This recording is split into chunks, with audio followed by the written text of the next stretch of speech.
नमस्कार दोस्तों। कक्षा 6, 7 और 8 का राजस्थान अध्ययन मैंने पढ़ाया और आप लोगों के द्वारा बहुत पसंद किया गया। अब आप लोगों की डिमांड के ऊपर जो कक्षा 9 और 10 है उसकी जो राजस्थान जीके की जो पाठ्य पुस्तक है जो कि नए सिलेबस में लागू हुई है उसको हम पढ़ाने जा रहे हैं। तो राजस्थान का स्वतंत्रता आंदोलन एवं शौर्य परंपरा कक्षा 9 में ये जो पाठ्य पुस्तक है बहुत ही शानदार पुस्तक है और इसमें आप कक्षा 9 के विद्यार्थी है तो आपको ये पढ़नी है। साथ ही साथ मैं केवल ये बात पहले पार्ट में बताऊंगा कि साथ ही साथ अगर आप कंपटीशन एग्ज़ाम जैसे कि आरएस का एग्ज़ाम है, चाहे प्री हो या मेन हो, दोनों के लिए काम की है। ये आप पढ़ेंगे तो आपको पता लगेगा इसकी भाषा से। उसके अलावा first grade, second grade, REET, ठीक है। इसके अलावा राजस्थान से जुड़ा हुआ कोई सा भी एग्ज़ाम हो, चाहे पटवारी हो, पुलिस हो, पीटीटी हो, राजस्थान के बेसिक जीके के लिए कॉन्सेप्ट क्लियर करने के लिए 6 से 10 तक की किताबें बहुत ही शानदार बेहतरीन किताबें हैं। तो कक्षा 9 की जो पाठ्य पुस्तक है इसमें आप देखेंगे कि कुल 7 अध्याय है और ये करीब 80 पृष्ठ की किताब है ये। तो पहला अध्याय है जिसमें 1857 की क्रांति है, दूसरे में राजस्थान के क्रांतिकारी है, तीसरे में प्रमुख किसान आंदोलन है, चौथे में जनजातियों के आंदोलन है, पांचवें पाठ में जन जागृति और प्रजामंडल है, फिर एकीकरण है और राजस्थान की शौर्य परंपरा है। और आप देखते हैं हर एग्जाम में इन टॉपिक में से क्वेश्चन आते हैं और ये किताब एक प्रामाणिक पाठ्य पुस्तक के रूप में आरबीएसई बोर्ड के द्वारा जारी की गई है। तो निश्चित रूप से आपको इसका अध्ययन करना चाहिए। तो इसमें 7 पाठ है दोस्तों और 7 पाठों को हम वीडियो ज़्यादा बड़ा नहीं हो, आप बोर नहीं हो, इसलिए प्रत्येक जो वीडियो है 20 से 30 मिनट का रहेगा और प्रत्येक पार्ट को हम 2 पार्ट में पढ़ेंगे। Part 1 part 1, part 1 part 2। तो इस तरह से 7 पार्ट के कुल 14 वीडियोज़ के माध्यम से हम अगर आधे घंटे का भी एक वीडियो माने तो 7 घंटे में 7 पार्ट, 7 घंटे में जो संपूर्ण पुस्तक है और मुख्य संभावित प्रश्न, कुछ व्याख्या, जहां मुझे लगता है मेरे अनुभव का साथ में जोड़ते हुए किस तरह के क्वेश्चन या आ सकते हैं उन सबको हम इसमें देखेंगे। तो शुरू करते हैं। पार्ट 1 है 1857 की क्रांति। तो यहाँ सीधी क्रांति शुरू नहीं की गई है बल्कि उससे पहले पृष्ठभूमि बताई गई है कि राजस्थान में 1857 की क्रांति है वो क्यों हुई। तो आपको पता है 1857 की क्रांति राजस्थान में या भारत में क्यों हुई, क्योंकि अंग्रेज जो है अंग्रेजों के अत्याचारों से तंग आकर सैनिकों ने भी विद्रोह किया और आम जनता ने भी उनका साथ दिया, सामंतों ने भी उनका साथ दिया, जबकि राजाओं ने अंग्रेजों का साथ दिया। तो ये परिस्थितियाँ क्यों बनी, राजाओं ने क्यों अंग्रेजों का साथ दिया, सामंत क्यों नाराज थे, सैनिक और आम जनता क्यों नाराज थी और अंग्रेजों का राजस्थान में वर्चस्व क्यों बढ़ा।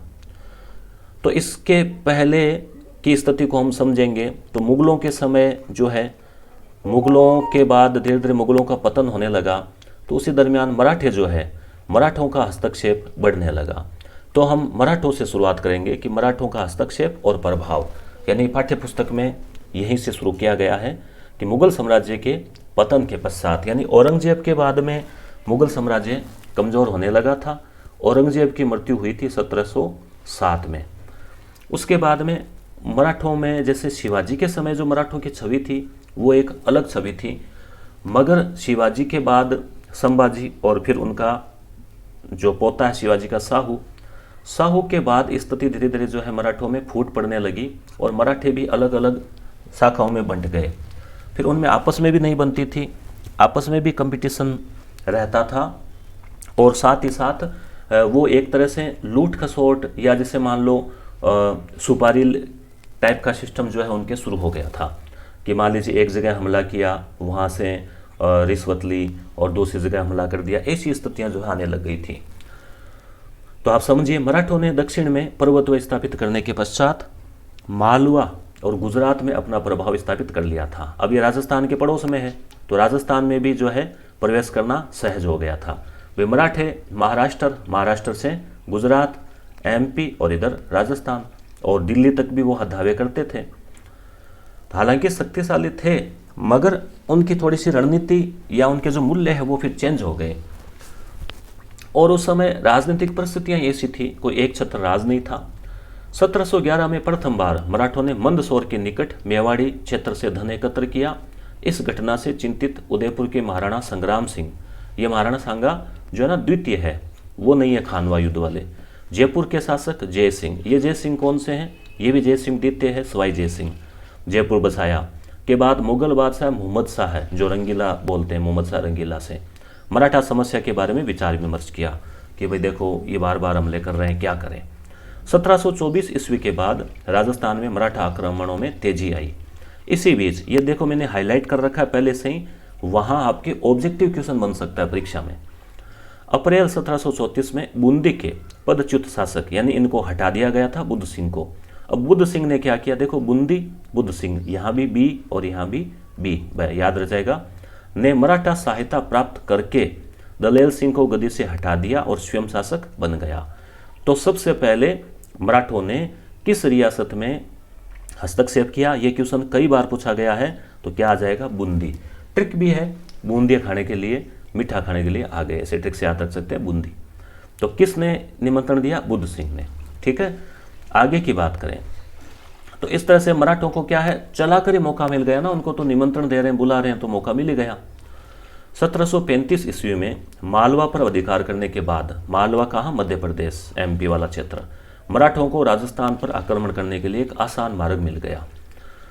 राजस्थान में मराठे कोटा, मेवाड़, डूंगरपुर, बांसवाड़ा में घुसपैठ कर वहां से धन पाने के लिए कुछ समय तक संतुष्ट रहे, लेकिन शीघ्र ही वे राजाओं को ही नहीं वरन सेठ साहूकारों को भी लूटने लगे। उन्होंने राजस्थान के नरेशों के आंतरिक मामलों में हस्तक्षेप करना प्रारंभ कर दिया। बूंदी, जोधपुर और जयपुर रियासतों में उनका प्रवेश इसी बहाने हुआ। इसके बाद हम बात करें नादिर शाह का हमला। नादिर शाह का हमला आपको पता होगा 1739 में हुआ था दिल्ली के ऊपर। के आक्रमण के समय भी मराठों ने हिंदू धर्म के नाम पर राजस्थान के राजाओं को संगठित करने का प्रयास किया, लेकिन मुगल दरबार में दलबंदी के कारण राजपूत शासक भी परस्पर लड़ने लगे। यहाँ हम बात करें आगे कि इसी प्रकार केंद्र में उत्पन्न शून्यता की पूर्ति के लिए मराठा राजस्थान में आने लगे। केंद्र में कैसी शून्यता हो गई थी, यानी केंद्र में कोई एक ऐसा मुगल बादशाह है या दिल्ली में कोई ऐसा शक्तिशाली शासक नहीं था जो सभी को एकजुटता में रख सके। दिल्ली में भी बहुत सारे षड्यंत्र हो रहे थे और तरह तरह के शक्तिशाली लोग सामंत वगैरह बन गए थे। साहू ने पेशवा बाजीराव को राजस्थान से चौथ और सरदेशमुखी प्राप्त करने का आदेश दिया।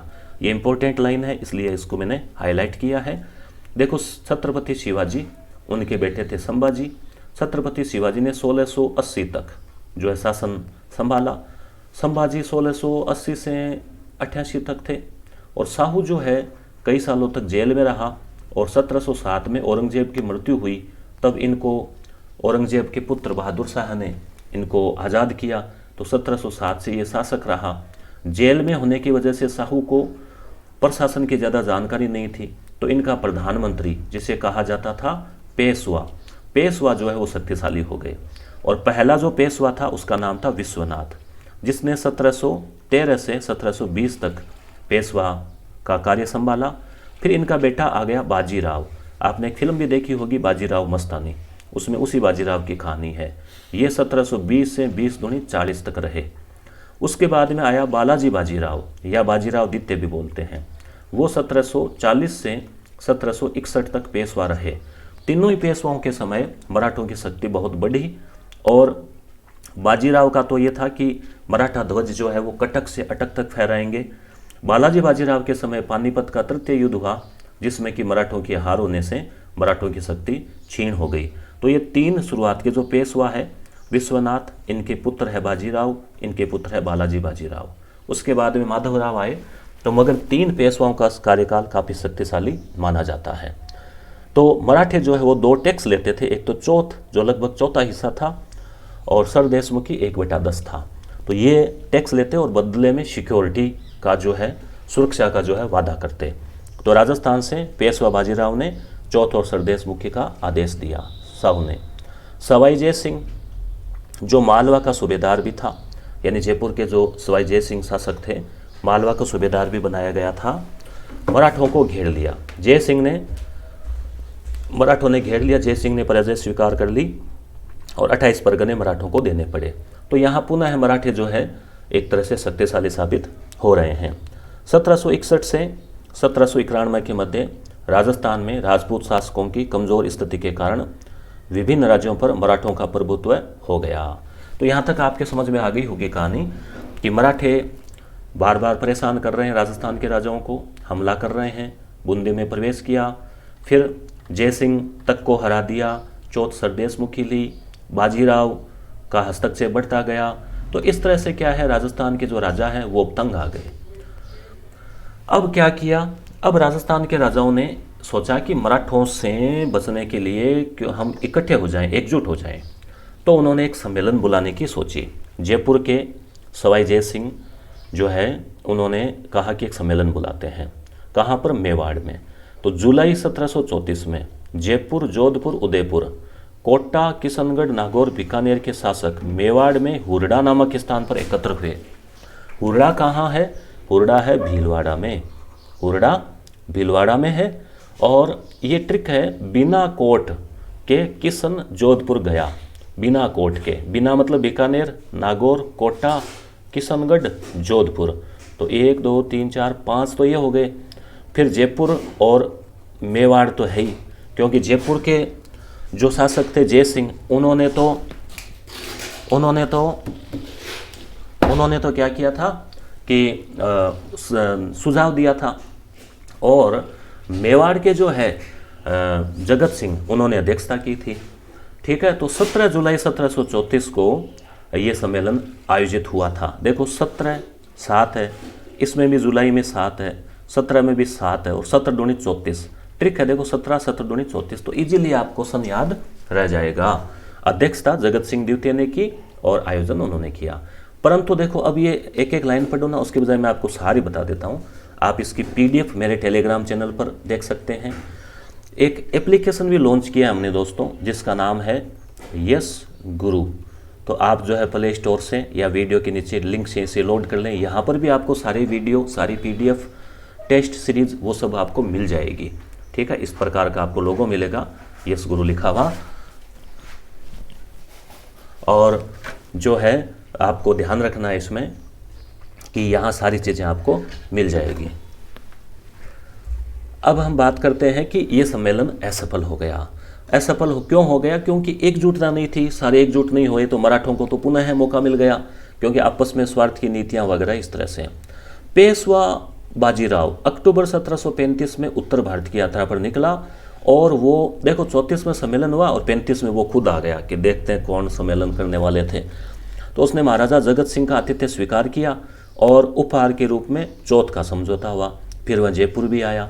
तो इस तरह से कुल मिलाकर जो है मराठों को कंट्रोल करना मुश्किल था। और मराठों की बार बार के हस्तक्षेप से राजस्थान के जो राजा है वो परेशान हो गए थे, टूट चुके थे, और वो कोई विकल्प जो है उसकी तलाश कर रहे थे। 1738 में मुगल सम्राट की ओर से निजाम को बिना युद्ध ही दुराहा सराय की अपमानजनक संधि करनी पड़ी। तो ये चीज़ें हैं, ये देखो आप, ये इंपॉर्टेंट है। 1787 में राजपूतों ने संगठित होकर तुंगा नामक स्थान पर मराठों को पराजित कर दिया। तो तुंगा का युद्ध पूछा जाता है किस किस के बीच हुआ? मराठों को राजपूतों ने हरा दिया। तो ये एक बड़ी उपलब्धि थी। 1791 में मराठा शक्ति धीरे धीरे क्षीण होने लगी और उधर अंग्रेज जो है आंग्ल मराठा युद्ध भी होने लगे। तो इस तरह से अब अंग्रेजों का दबदबा बढ़ने लगा और मराठों का जो आधिपत्य है वो कम होने लगा। 1791 में अंबाजी इंगले ने मेवाड़ के महाराणा को सहयोग दिया और इसके बाद में मेवाड़ के महाराणा का अधिकार हो गया इन पर। यहाँ 1802 में अमीर खां पिंडारी ने नाथ द्वारा पर अधिकार कर लिया। ये पिंडारी शासक था। तो इस तरह से दोस्तों हम बात करें अगर परिस्थितियों की, तो मराठे, पिंडारी, राजपूत राजा, मुगल, इन सब के बीच में चल रहा था। इसी दरमियान अंग्रेज जो है वो फ़ायदा उठा रहे थे इनकी आपसी लड़ाई का और इनको बारी बारी पराजित कर रहे थे। तो अब राजस्थान में इस स्थितियों में क्या हुआ कि अंग्रेज़ों से संधियों का एक मौका जो है वो सामने आया। राजस्थान के शासकों ने मराठों से तंग आकर अंग्रेज़ों की ओर झुकाव शुरू कर दिया। सबसे पहले जयपुर के महाराजा पृथ्वी सिंह ने 1776 में अपने एक प्रतिनिधि को गवर्नर जनरल के पास भेजा और अंग्रेज़ों से मैत्री की इच्छा प्रकट की। तो 1776 आप ध्यान में रखें कि जयपुर के महाराजा ने अंग्रेज़ों से दोस्ती प्रकट की। फिर जोधपुर ने भी ऐसी इच्छा की। 1803 में अंग्रेज सेनापति लॉर्ड लेक ने राजस्थान की उत्तर पूर्वी सीमा पर स्थित लासवाड़ी के रण क्षेत्र में सिंधिया को निर्णायक रूप से पराजित किया। तो ये याद रखें, 1803 में अंग्रेज सेनापति लॉर्ड लेक ने लासवाड़ी के क्षेत्र में सिंधिया को जो है वो पराजित किया। और 1803 की संधि की शर्तों में ये था कि कंपनी जो है वो खिराज नहीं लेगी, खिराज का मतलब राजस्व नहीं लेगी और हस्तक्षेप भी नहीं करेगी। सुरक्षा का दायित्व कंपनी पर होगा। भरतपुर, अलवर, जयपुर, जोधपुर आदि ने इस संधि पर हस्ताक्षर किए। अब इसके बाद में चार्ल्स मेटकाफ आया, दिल्ली का रेजिडेंट बना। देखो 1803 में कुछ संधियां हुई जिसमें जयपुर है, भरतपुर है, इन्होंने संधियां की मुख्यतः। उसके बाद में बड़े स्तर पर संधियां जो हुई अंग्रेज़ों से वो ही 1818 में। 1818 में लॉर्ड मिंटो जो है वो तो था गवर्नर जनरल और दिल्ली का रेजिडेंट था चार्ल्स मेटकाफ। तो ये दो नाम आप याद रखें और इन्होंने राजस्थान के सभी राज्यों से लगभग संधियां कर ली। तो ये 1817 में जो है इनकी शुरुआत हो गई थी। अब आपको याद रखना है कुछ राजाओं के नाम। राजस्थान में क्रांति के समय रियासती शासक, 1857 की क्रांति हुई, उस समय कौन सी रियासत में कौन सा राजा था उसका नाम आपको याद रखना है। कोटा रियासत, कोटा में राम सिंह, जोधपुर में तखत सिंह, भरतपुर में जसवंत सिंह, ये जाट राजा थे। उदयपुर में स्वरूप सिंह, जयपुर में राम सिंह द्वितीय, सिरोही में शिव सिंह, धौलपुर में भगवंत सिंह, बीकानेर में सरदार सिंह। इनका आपको याद होगा ये पंजाब भी गए थे क्रांति के दमन करने के लिए, दूसरे राज्य में भी गए थे। करौली में मदनपाल, टोंक में नवाब वजीरुद्दौला। टोंक में जो है नवाबों का शासन था तो वजीरुद्दौला जो है वो थे।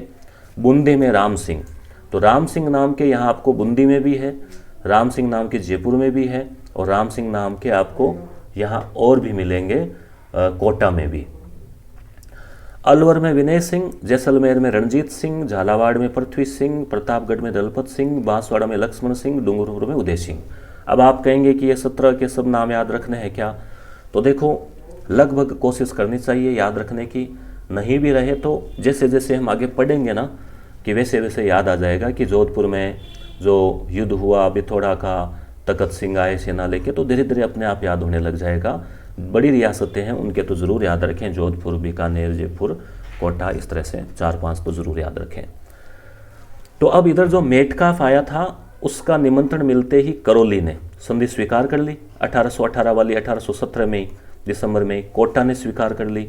फिर उदयपुर, बीकानेर, किशनगढ़, जोधपुर सभी ने कंपनी लगभग संधियां स्वीकार कर ली क्योंकि वो मराठों से परेशान थे और वो चाहते थे राजस्थान के राजा की उनको कंपनी की सुरक्षा मिल जाए। सबसे लास्ट में 1823 में सिरोही ने संधि स्वीकार की, ये याद रखना। और 1817 से 1823 के मध्य जो है संधियां हुई तो वो जो है उनकी अगर हम शर्तों की बात करें तो इस संधियां में क्या शर्तें थी, यानी ऐसी क्या चीज़ें थी जो अंग्रेज स्कीम लाए थे, तो राजस्थान के राजाओं ने उनको स्वीकार कर लिया। तो इसमें आप देखिए 17 राजपूत राजा, 2 जाट राजा, 1 मुस्लिम शासक टोंक वाले, और 19वीं सदी में 20 रियासतें थी। फिर एकीकरण के समय 19 रियासतें थी। तो देखो अब संधि की शर्तें, 1818 ईस्वी की संधि की शर्तें क्या थी।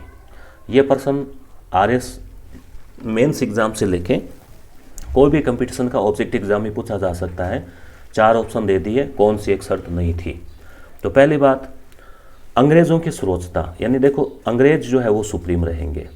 राजाओं को वंशानुगत राज्य अधिकार दे दिया जाएगा, राजा के बाद उसका पुत्र राजा बनेगा। राज्य की सुरक्षा की जिम्मेदारी अंग्रेजों की रहेगी, बाहर से कोई आक्रमण करता है या मान लो आंतरिक शांति व्यवस्था है वो भी अंग्रेजों की जिम्मेदारी रहेगी। प्रत्येक रियासत में एक अंग्रेज पॉलिटिकल एजेंट रहेगा मगर वो हस्तक्षेप नहीं करेगा। ठीक है, विदेश नीति अंग्रेजों को सौंपनी पड़ेगी। किसी भी पड़ोसी से या युद्ध करना है, समझौता करना है तो अंग्रेजों की मध्यस्थता रहेगी। समस्त सैनिक साधन अंग्रेजों को सुपुर्द करने पड़ेंगे। बदले में अंग्रेज बटालियन रहेगी जिसका खर्चा वो रियासत देगी और सुरक्षा करेगी। वार्षिक खिराज जो है, जो राजस्व देना है कंपनी को, उसके बारे में अलग अलग राज्यों से अलग अलग संधियां की गई, ये ध्यान रखना, क्योंकि ये सब के साथ एक जैसा फिक्स नहीं था।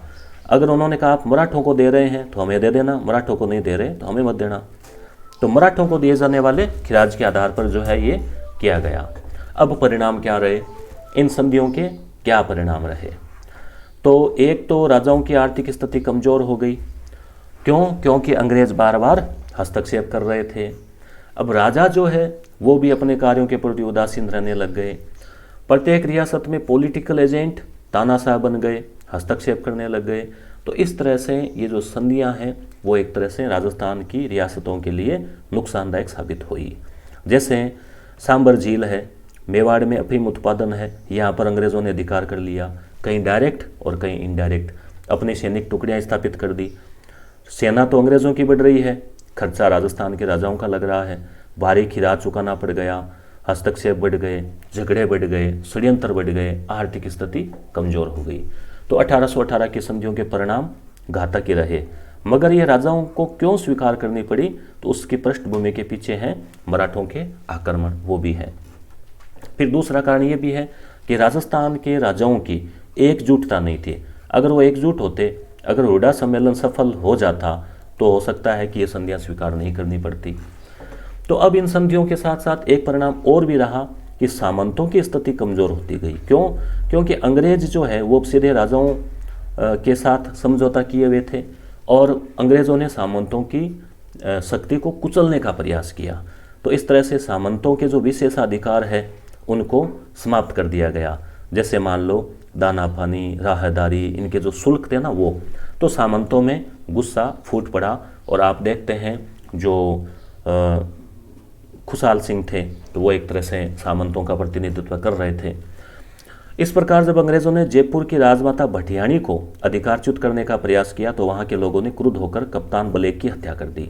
यानी अब अंग्रेज़ों ने हस्तक्षेप करना भी शुरू कर दिया, कहीं डूंगरपुर में हस्तक्षेप किया। यानी अब वो पॉलिटिकल एजेंट थे तो वो पूरी तरह से अपने आप को राजा समझ बैठे थे।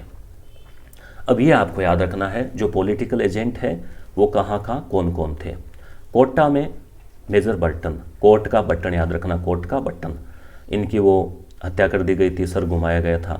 जोधपुर में मेक मॉन्सन, इनको आहुआ के किले पे टांग दिया था, याद होगा।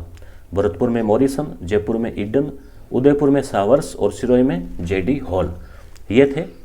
अब अंग्रेज़ों ने क्या किया, साथ साथ में हालांकि कुछ अच्छे कार्य भी किए, जैसे मान लो कुरीतियाँ हैं उनको समाप्त करने का प्रयास किया, साथ ही साथ कन्यावध, दास प्रथा, सती प्रथा। मगर आम जो जनता थी, अनपढ़ जनता थी, उनको ये लगा कि अंग्रेज़ राजस्थान के सामाजिक ढांचे को विघटित कर रही है, तो भी क्या है, असंतोष उत्पन्न हुआ। तो इस तरह से हम देखते हैं 1818 की संधियाँ, अवांछनीय हस्तक्षेप, आर्थिक संसाधनों पर आधिपत्य, सामंतों के विशेषाधिकारों पर कुठाराघात, सामाजिक जीवन में हस्तक्षेप आदि ऐसे कारण थे जिससे राजा से लेके रंक तक, आम जनता तक असंतोष को जन्म दिया। और इन सब के परिणाम स्वरूप जो क्रांति हुई तो उसमें आम जनता ने भी साथ दिया। साथ ही साथ अंग्रेज़ों ने अपने ईसाई मत का प्रचार किया, हिंदुओं का मतांतरण किया, जबरदस्ती ईसाई बनने का प्रयत्न करने लगे तो धार्मिक असंतोष उत्पन्न हुआ। कई कवि भी ऐसे हुए जिन्होंने देशभक्ति की भावना लोगों में भरी, जैसे बांकीदास, राघवदास, गांगजी, सूर्यमल मिश्र। तो इन सब से भी जो है लोगों में जागरूकता उत्पन्न हुई और ब्रिटिश सत्ता के खिलाफ असंतोष उत्पन्न हुआ। अब 1857 की क्रांति के समय की हम बात करें तो राजस्थान में 6 सैनिक छावनियाँ थी। कितनी? 6 से 6 और 6 से छावनी। तो याद रह जाएगा आपको कौन कौन सी थी। तो नसराबाद, नीमच, देवली, ब्यावर, एरिनपुरा और खेरवाड़ा। तो ये जो 6 छावनियाँ थी, नसराबाद, नीमच, देवली, ब्यावर, एरिनपुरा और खेरवाड़ा। इसकी ट्रिक है नानी ब्याव देखे एरिनपुरा में। तो मैं तो सहायक क्रिया में याद रखें, ना मतलब नसराबाद, नीमच, ब्यावर, देवली, खेरवाड़ा और एरिनपुरा, ठीक है। और यहाँ कोई भी अंग्रेज़ नहीं था, केवल 30 अंग्रेज़ अधिकारी थे। क्रांति हुई थी उस समय राजस्थान का एजीजी लॉरेंस था। एजीजी क्या होता है? Agent to governor general. Governor general कौन होता है? भारत का सबसे बड़ा अंग्रेज़ अधिकारी था गवर्नर जनरल, और उसके अधीन प्रत्येक राज्यों में जो 11 राज्य थे उनमें प्रांतों में एजीजी होता था, एजेंट टू गवर्नर जनरल, यानी आज जो एक तरह से गवर्नर की तरह। और एजीजी के अंडर में प्रत्येक रियासत में एक पॉलिटिकल एजेंट होता था, जैसे हमने देखा बटन वगैरह। तो अब बात करेंगे हम क्रांति की, नसीराबाद में क्रांति। तो दोस्तों पार्ट 2 जो है उसमें हम देख के और इस पार्ट को पूरा करेंगे। वीडियो अच्छा लगा तो लाइक करना, चैनल को सब्सक्राइब करना। धन्यवाद।